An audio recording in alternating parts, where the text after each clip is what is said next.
is not gonna be as long, and hopefully we can get some shit that's some lighthearted stuff. What's up, everybody? It's me, Erica, and we are down here, girl. We just got finished dragging the Christians and the church and all the homophobes and all the people. Girl, we just got finished. So you can go over there and watch the other video. That went a little over the time that I really wanted to go over. I spent too much time talking about Shawnee's musty ass husband. Piers Morgan issues an apology to Jay-Z and Beyonce after Jaguar Wright made heinous allegations against the couple during their viral live interview. So we remember Jaguar Wright went down to Piers Morgan. We know that Piers Morgan has a reach that's farther than all the other YouTube platforms that she's been on. So now they had to say something. They keep saying send her a cease and desist, but she's nomadic, so they're not going to be able to find her. But Piers Morgan came out to apologize, even though his show is called Uncensored. He apologized. So here we go.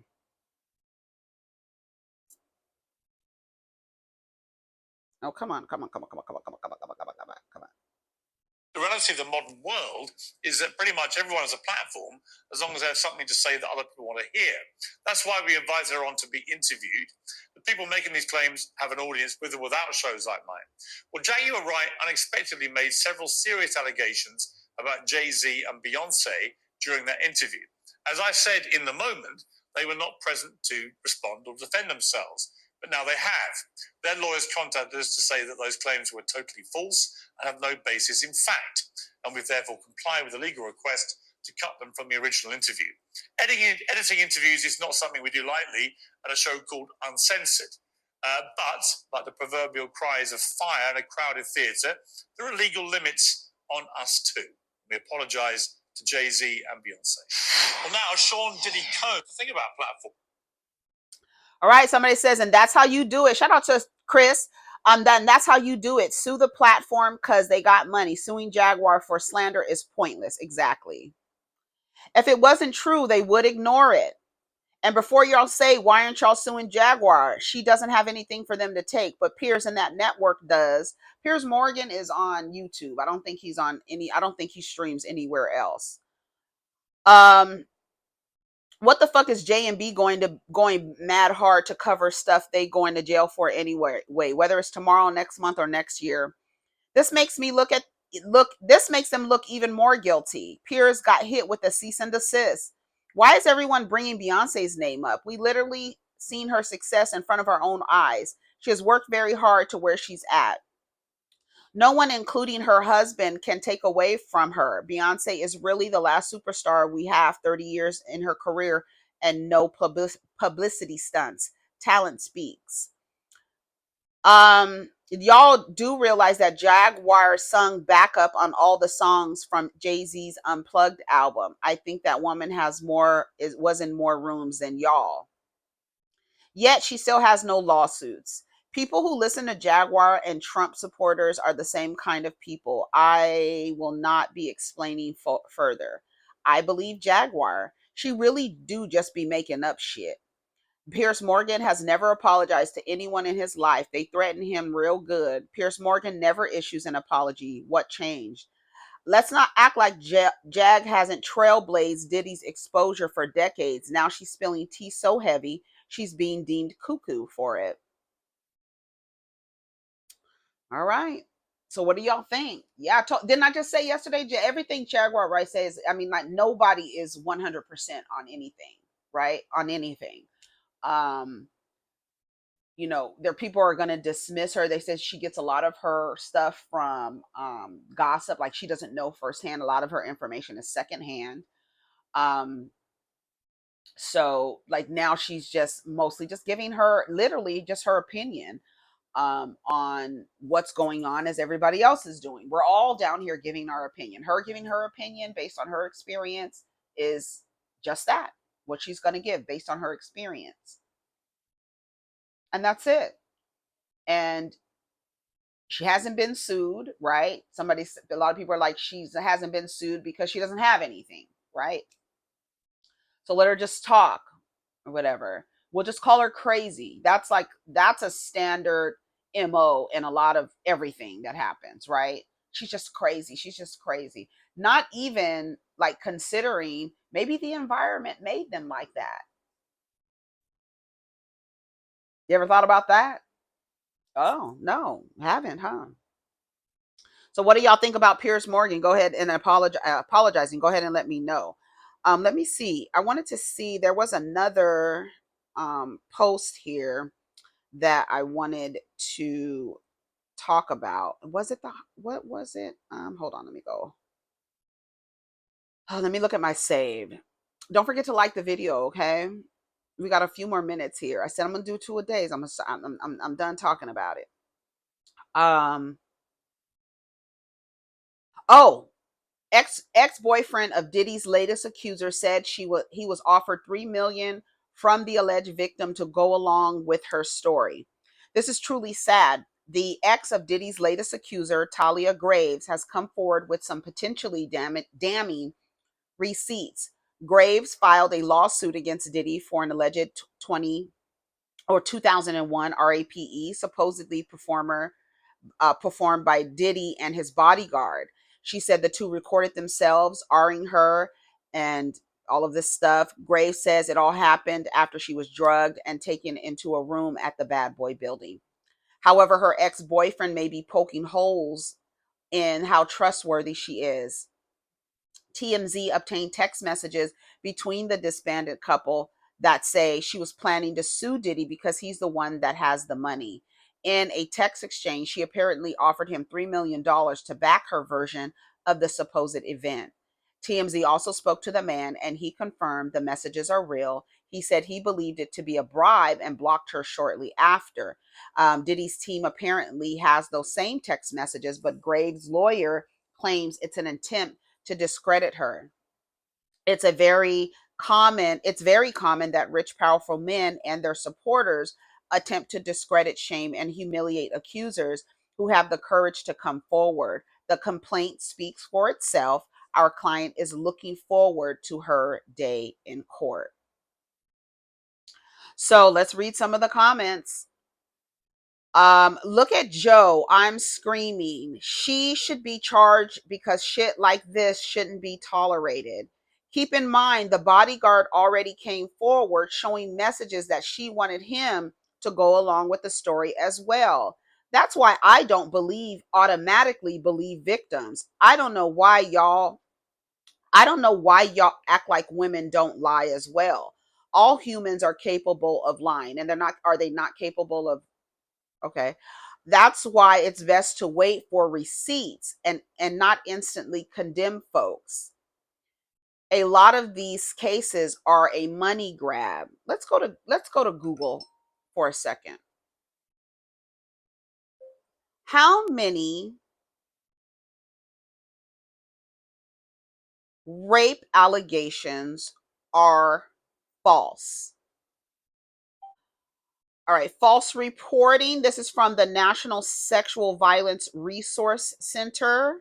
All right. Misconceptions about sexual violence and inconsistencies about the way reports are classified reflects gaps in the definition and understanding of a false allegation. This overview provides facts about sexual violence cases and reporting rates.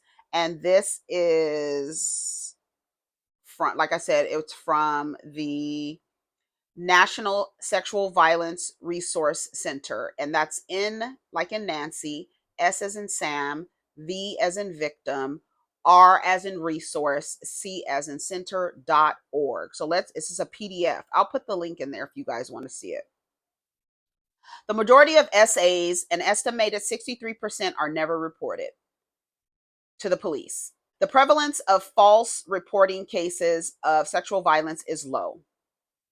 Yet, when survivors come forward, many face scrutiny or encounter barriers. For example, when an assault is reported, survivors may feel that their victimization has been redefined and even distorted by those who investigate, process, or categorize cases. SA, okay, this is the victim's experience. Unfounded reports. Okay, let's go here. We want a percentage. I want a percentage of reports that are false. All right, here we are. To date, much research conducted on the prevalence of false allegation of essays is unreliable because of inconsistencies with definitions and methods employed to evaluate data. A review of research finds that the prevalence of false reporting is between 2% and 10%. The following studies support these findings.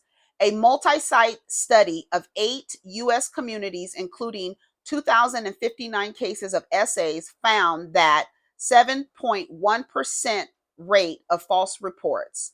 A study of 136 essay cases in Boston from 98 to 2007 found that 5.9% of them were false reports. Using qualitative and quantitative analysis, researchers studied 812 reports of sexual assault from 2000 to 2003 and found a 2% rate of false reports. So there's always going to be some, right? That's what we say, right? There's always some. There's always some. There's always going to be someone not telling the truth. Her lawyer is standing on that the woman is telling the truth, and it'll come out in court. So we'll see. And I feel that if someone is not truthful about a experience, sexual assault or rape or whatever, and the person is convicted and it comes out that you were lying, you should get the sentence of the person that was falsely accused. That's where I am on it. I don't give a damn who it is. She got a pussy or not. If you lied on somebody and said they did something to you that they didn't do, and it comes out that you are lying, I believe you. I believe you. But if it comes out you lying, off with your motherfucking head and you get the same sentence he would have got, bitch. That's where I stand on it. But it doesn't mess it up for the other people. Stop saying this messes it up for the other people. Y'all don't believe them no way. So it don't mess shit up. They could be telling the truth or lying. Your response is not different. You say they lying anyway. So I believe them off the rip. Because more oftentimes than not, they are telling the truth. So I'm gonna err on the side of the majority and hope that this person is telling the truth. I believe them, and I will admonish the person that they are accusing. Yes, I will. If it comes out she's lying, sorry, dude, my bad. I'll take it back. But when you have men, giving their wives drugs and rendering them unconscious and putting out ads in papers for men to come rape their wives and saying that they got the idea from other men, I'm gonna go on the side of the victim. I'm gonna always be on the side of the victim. I will never be on the side of the perpetrator. I don't give a fuck if they lying or not. Never. So 2 to 10%. Let me ask Chat GPT just so we can, because I was just Google, but that was from an organization. So hold on, let me do a chat.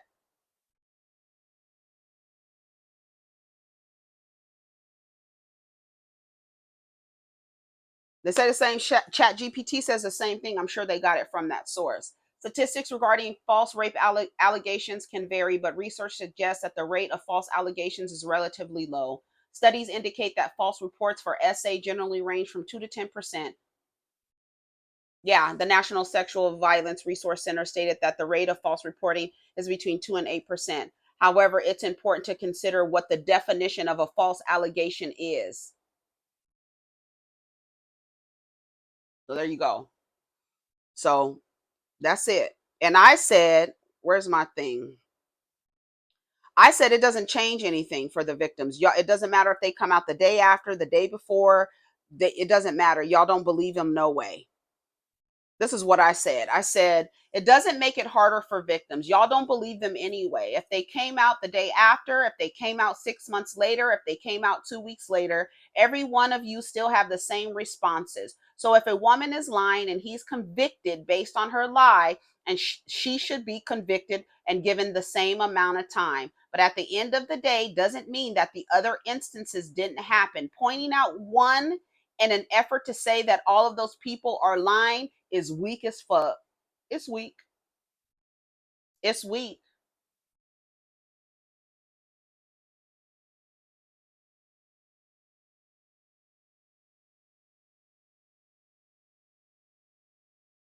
Let's see. Keep in mind, okay, lock her up and her lawyer up. Sorry to say, but I don't believe none of the cases after Cassie. They saw how quickly he settled, and that would have been an easy payday. Cassie's the only one I believe without a doubt, right? Because you saw it. You needed to see her getting beat up. You needed to see her being on the floor in fetal position, being kicked. And what's really sad, that's the only connection that y'all have to domestic violence, is that the woman has to come away. She has to be in a fucking sling. She has to be damn near dead for y'all to be like, oh, well, I mean, but what did she do exactly? What did she do to make him cut her body up and put her in a blender? What did she do? What did Cassie do for him to throw that vase at her? What what did she do exactly?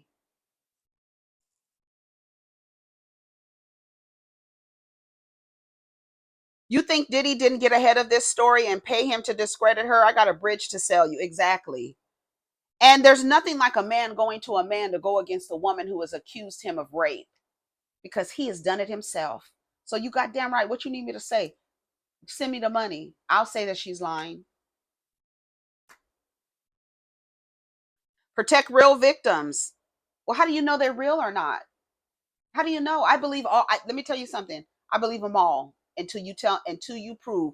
To me, when a person is accused of SA against women, children, whoever, I believe the victim and the person is guilty until proven innocent. That's my stance. I don't play this, oh, they're innocent until proven guilty. No, you guilty until you prove your innocence. God damn it. You did it until you prove you didn't.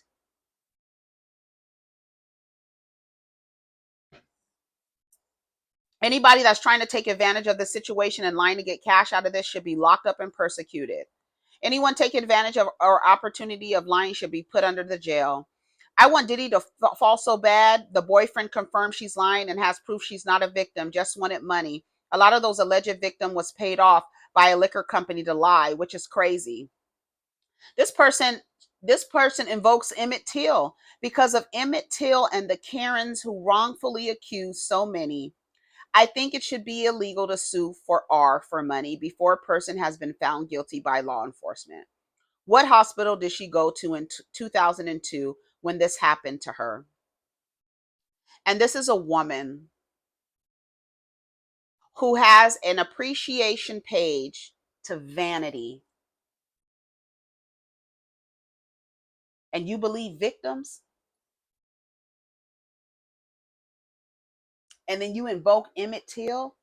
Where did you learn that from? Where did y'all learn to invoke Emmett Till and use that as a standard that all women are lying against 14-year-old boys? The fact that y'all align grown ass men to a 14-year-old boy just tells me what I need to know about the way that y'all see men. They 14-year-old boys to all of y'all, being accused by some white woman.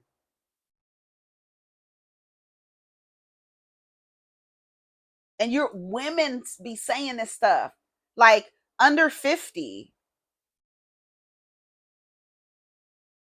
Where were you raised? Y'all be y'all, it's crazy how y'all be acting when you literally had a fucking president have his dick sucked in the White House. That's the generation y'all in. And y'all be acting shocked and bewildered and confused and having these weird ass views about men. Girl, at this point, I only believe Cassie. Sad, people would rather fuck someone's life up, send them to prison all for money. How can y'all sleep at night? The same way they sleep after they've raped somebody, the same way they sleep after they put a foreign object in somebody else's ass. Sleep like them. They sleeping good. I'm not raising my shoulders. I'm not. Method Man opens up about lifelong battle with depression. It never really goes away. You get a thought about, damn, I wonder what this person's doing. Act on it. Call them. Yeah. See how they doing. Or find some way to get in contact with them. It never hurts. You have no idea how much that could mean to them. Because, I go through these bouts with certain shit. And do you still go through that? Yeah. It never really goes away. It never really goes away. You have, like I said, I have bouts with it and things. And Dave saw that. Like, he just sent me a text message. Beautiful text message. Love. Yeah. And it was like, it spoke to me. Big time. And all I could put was all of this with a heart emoji. And I don't even give heart emojis, son. But yeah. It felt good to know that somebody's thinking about you or your well-being or your health. I went through depression after my sister died, Pun died, my grandfather, same time. I can only imagine. So I was like 2 years straight going to therapist. And it could be a sunny day, the shit look dark outside. And what I try to tell people was it an aggressive type of depression? No, I went through it. Yeah. Like, I never tried to kill myself or never even thought about that. I mean aggressive towards the ones who I was aggressive. I was just sleeping. I was sleeping in the bathtub with no water running. Wow. Yeah. Looking up at the ceiling. Yeah. And I went to a therapist, and it took me 2 years of beating myself up.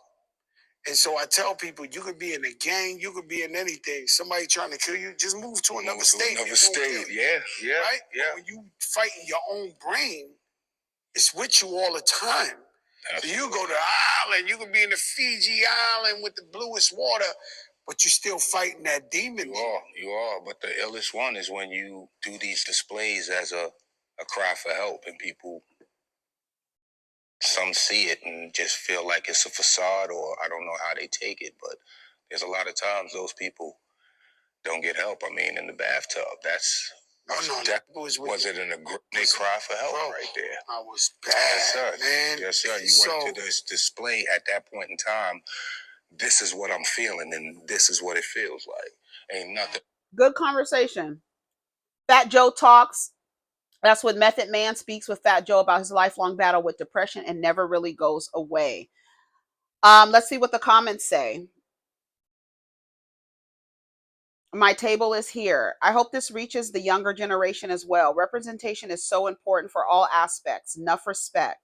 Wow, you rarely see Black men talking deep like this. This was refreshing. Just say men, because the socialization is all men. It's all men. But yeah, I guess you want to single out them because there's a layer of uh a layer of demonstration where they align masculinity with all of these harmful ways to show up with people. So I guess you can say that, but the depression thing needs to be talked about culturally. It needs to be talked about with men, period. Men don't go to therapy. They don't even want to go to church. Churches are full of mostly women. Go to any church. They're full of mostly women. Even all the Father God churches are programming women. They're the ones. The men's don't even want to go to church. They don't want to go to therapy, nothing. You drag them to therapy, and they don't want a female therapist. They want a male therapist because they know we see each other. We know the bro code can supersede licenses, badges. We know that. So they don't even want a woman. They want to go to a man because they don't want a woman to spot out the bullshit you've been dealing with, which is the reason why you in the therapy in the first place. They don't even want to go because somebody is going to call them out. I don't want it to be two women. Y'all going to be ganging up on me. I want it to be a man. That happened to me with my boy's father. We went to therapy. He didn't want to go with the woman for that exact reason. He said it. Y'all going to gang up on me. Why? Because she's going to tell you the way you're mistreating this woman next to you. So we went to a man. Went to a man, a Muslim man at that. We sat in there, had my baby in there and everything. We left. I forgot his pacifier. I went back and the man told me to take another route. This person is not going to change. He's not going to change. You need to make other plans. Yeah, a therapist told me that. And I went back and I'm so glad that I left that pacifier. I didn't leave it on purpose, but I'm so glad that it was left there because when I went back to get it, that man told me to get away from that man. And I'm sure he didn't want to say it in front of him because he knows that the man was violent. He saw him all right. And instead of aligning with him with bro code to go against a woman and to leave a woman in a harmful, violent situation, he warned the woman. And God damn it, I did. I listened to that man and I listened to him and I started making the moves to get the fuck out.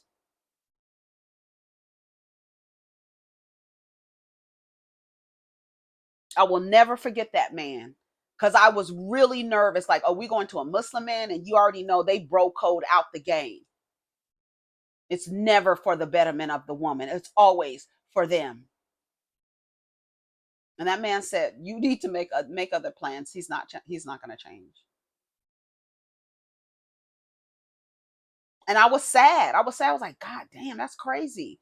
But I was glad at the same time that that man warned me. Yeah, they don't even want to go to therapy. So it is refreshing to hear two men sit up there and just speak plainly. But did you hear Method Man? I don't even send heart emojis, son. Right? I gotta make sure y'all know I'm still a man. I don't send heart emojis. Can you imagine how repressive of a life you have to live that you can't even express yourself with a symbol? Can you imagine if back in the olden days when they were building pyramids and hitting shit in the wall to give us the story and creating hieroglyphics that the men were like, I don't want to use that. That's what the women use. That's too girly. Can you imagine?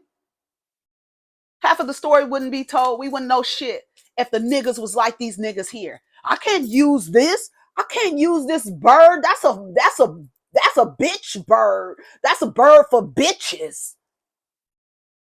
While they trying to leave history for us. Can you imagine if the niggas had minds like these niggas have minds? Can you imagine? The niggas on the walls trying to tell us what we need to know. I don't want to, I can't express myself with symbols. That's too girly.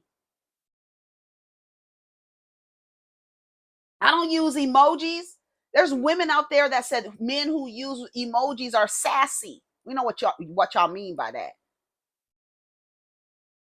There are women literally who have an issue with men sipping through straw. So it's not just men who create the environment for men not to be able to express themselves. The women aid in that too.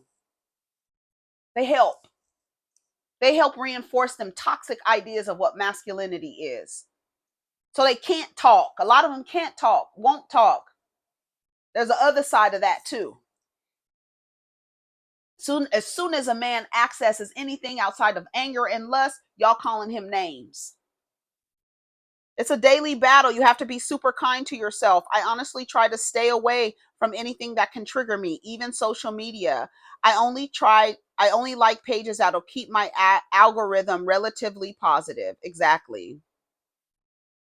Mental health matters. I really do hate that most men feel like they have to suffer in silence. That's part of your patriarchy. Thank the patriarchy for that. See, y'all have such a myopic view of masculinity where it's only about women and being able to dominate and control women that you ignore that there's so much pressure on your back. about how you should perform being a man and how manhood looks, that you're like killing yourselves. Like y'all don't even want to go to the doctors, you have your asses checked, none of that, because you are literally so warped as to what manhood looks like that you overperform it, hyper masculinity. And it's violence, it's anger, it's lust, it's fucking, it's fighting, it's killing, it's hoarding, it's lack, it's survival, it's scarcity, it's all this shit. And you can't wear pink, you can't carry a messenger bag or a purse, you can't polish your nails, you can't have your hair cut a certain way. All of these goddamn repressive restrictions. And then they think they're thriving in that and they're suffering. They can't even express themselves. Somebody told me the other day they were listening to Dame Dash have a conversation, and that motherfucker said pause more than the other words that he was using in his conversation. You can't even have a conversation without stopping the conversation to say, I was thinking about dick. To me, every time you say pause, that lets me know you're thinking about dick. Every time. You say pause more than the other words in the conversation. That's a repressive, restrictive, regressive, violent existence. And that's the patriarchy. That's what it's doing to you. But y'all want to keep the patriarchy going because you get women who don't listen to nothing else and just focus on you. That's your only incentive to money, so that you can get women, and women that you can actually dominate and stress out. I would love to see more men have these conversations. Positive outlets are needed. I follow this page on Instagram. I can't remember that. It's like, she's not your therapist. She's not your rehab. She is not your rehab is the page, and they talk specifically to men about how to, first of all, stop using women as your therapist in relationships. You're not his goddamn therapist. You're not here for him to work out all of his trauma and issues and his, oh, woe is me ass coming to you, and you have all the tools because you yourself went to therapy, and now he's taking all your tools and fucking them up, using them out, taking it out on you instead of actually going to therapy. She is not our rehab. That's what it's called. All right. So I think I gotta go now. I only have 2 minutes left. So go follow that page. Yeah. More men should talk about their mental health. More men should create safe spaces for other men to talk about their mental health. Women should not be creating spaces for men to talk about their mental health. No. That's not your job, sweetie. Let men create it. Let men fix the problem they create. The way that y'all be asking for white people to fix racism, let men fix patriarchy. Let the ones who want to fix it, let them do it. Let them create the space. That don't have nothing to do with you. Don't even worry about it. You need to be finding spaces with women who have decentered men and who are focusing on themselves and bettering themselves so that they can have fruitful, fulfilling relationships, sustainable relationships, platonic relationship. Every relationship that you're in does not have to be intimate or romantic. I just had a conversation with my kid who's 15 years old, and he has two friends that are girls that he hangs out with a lot. I asked him, do you like any of the girls? He said, no. Do any of them like you? He said, no. I said, they're all friends. I said, listen to me when I say the most sustainable friendships that you're going to have with women are going to be platonic. Every girl that comes into your atmosphere is not the potential to be a romantic partner. Do you understand me? He's like, yes, I understand. I said, you will have long life friendships with women if you maintain platonic relationships with them. Do you understand that? Yes, I do. Okay. I just want to remind you. Period. That's it. So you don't need to be anywhere they are getting themselves together. Let them do it. Take care of each other. Protect your energy. Let's get down in the comments. Peace.